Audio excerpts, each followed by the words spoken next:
trop bien. Mubalo yo akene na prison abima comme aveugle na auto solo na yi mais na ko beta masolo na te na nga publier fiche de paye na yo na kita solo na mir na Facebook journaliste wana za Charlot audio ko mama mwana na tindaki po yo sala émission na za possession nango ma sœur na tika diamba au moni nga logobo petit frère ya mère Malou, je dis petit frère ya mère Malou, propre, avant Mbila, à Paris, Mbila. Tant que sert na kufi, a bengana bata papa yemba na nyoso. Il a gingani, papa wemba, na vient de kapangala wa kunda bipembe. Oyoki, on était biso trois wanaka. Ngai, papa wemba, ye petit frère ya mère Malou, na kapangala wa kunda bipembe. Donc tout ce qui s'est passé, wana, n'a mon azrek wana, a bengana batu à papa wemba. Ma sœur nana, tika diamba. On est papa m'a défendre wana. Papa Mbele est mort. Na Côte d'Ivoire. Na Côte d'Ivoire. Maintenant, on doit prendre yo. Si papa m'a fait à Paris, il y a des sonnes qui ne peuvent pas congolais tout. N'a pas africain sur carte comme monde. Papa n'avait même pas ce qu'on appelle un semi. Ah.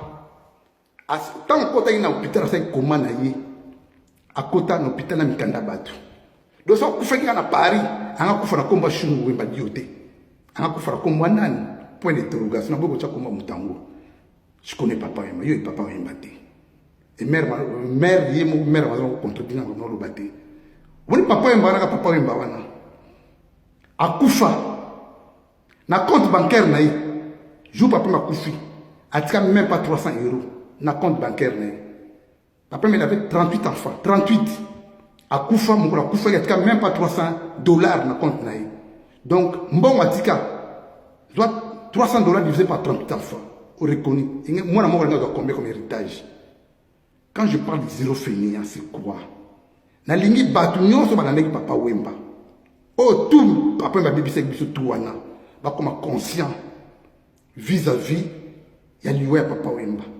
Et je confirme à haute voix la mort de papa Wemba, délivrance pour Nabiso, tout bateau papa Wemba. La mort de papa Wemba, délivrance pour Nabiso, tout bateau papa Wemba. Mère Mazra contre dit, notre papa mettra combien de compte? Ce bon, on est même 300 $, rien. Ma sœur Nana, tika diamba. Et je dirais ceci, n'a pas tout, il y a 4 fois au monde entier. N'a pas répondu à ce bateau papa Wemba. Je ne suis pas là pour un problème de distraction. Ngana yaki kolubaka loko moko toke na musala na ba loko musute toke na musala. Pourquoi ils ont dérangé bino?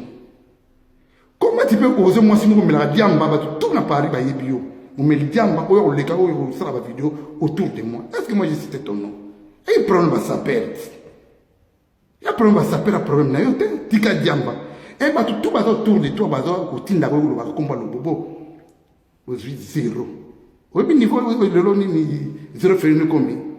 Pour ton information, à travers le comportement de Bino, aujourd'hui, le Bouba Kabili le pango. Abo c'était comme un mouton. Kabili le Bouba le pango. Boseka le pango, Boseka le Bona Makambo, Bazanga le pango. Un Congolais, un diaspora, avant dans la Suisse, a eu le pango Kabili le Bobo. Donc, ma bébé sala, le contraire nango. Bomoni dans le pango à travers la Bruxelles Banabino. J'ai tout basé à Londres, basé en Amérique, ce qu'on a bien matériel, on a à disposition, bien en français, logistique, pour la zéro fini, je ne pouvais même pas croire. Lorsque j'étais sapeur, nous avons dit que chaussette. Mais à travers zéro fini, tu ne peux pas imaginer combien de Congolais sont derrière moi. Je dis, combien de Congolais? Donc, Kabelo le pango, la boue c'était comme un garçon. Bateau en Amérique, on a une logistique. Où on travaille non pour zéro fini. Ma sœur, publier fiche de paie, n'a quitté sur Facebook. Pour tout le monde crédible. Encore une fois, on a tout le monde a le bobo. N'a pas ennemi à papa Wembate. N'a pas problème à papa Wembate. Problème réel, c'est qu'il faut conscientiser communauté. Diaspora qui n'a vers mon travail. Communauté qu'on fait toujours dans la bêtise. Les anti-valeurs qui sont à la place. Quand je vois un petit dans un trésor Ngando, vous savez, 14 fois prison, 14 fois prison. Papa m'a dit, moi j'ai fait tout. Lorsque femme n'a eu, maman m'a dit en prison en Autriche, vous voyez, vous n'avez donc, quand j'ai parlé, papa m'a dit, moi aussi, il y a Patrick Meka. Je ne m'adressais même pas à Oasis. Je parlais de Bobette, la femme de Patrick Meka, qui est dans Ndaku. Quand je suis Ngaï, archevêque le Bobo, papa Wemba, Ben Moukacha, Bobette à côté, moi c'est papa Wemba. Donc encore une fois, Naza n'est même pas congolais. Ma sœur Nana, Tika Diamba, publié fiche de paix, Nakita Souaï, Namir Nayou, il y a Facebook. Pour battre mon nom crédible, battre le menteur. Petit Wana, ou Charlotte, un journaliste Wana. N'a qu'à répondre, n'a qu'à hein? Petit journaliste.